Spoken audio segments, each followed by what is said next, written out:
Hello everyone and welcome back to another video from Banking and Crypto Guide.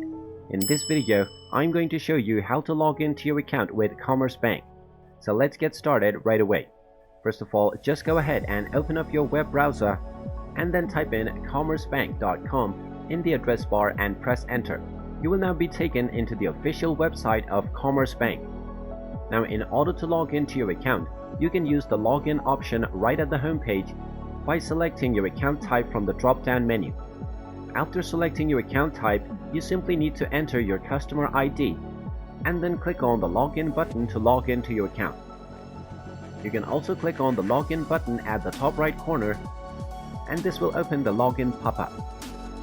Now similar to before, you can simply select your account from the drop-down menu and then continue to log into your account by clicking on the login button after entering your customer ID. And there you have it. That is how easy it is to log into your account with Commerce Bank.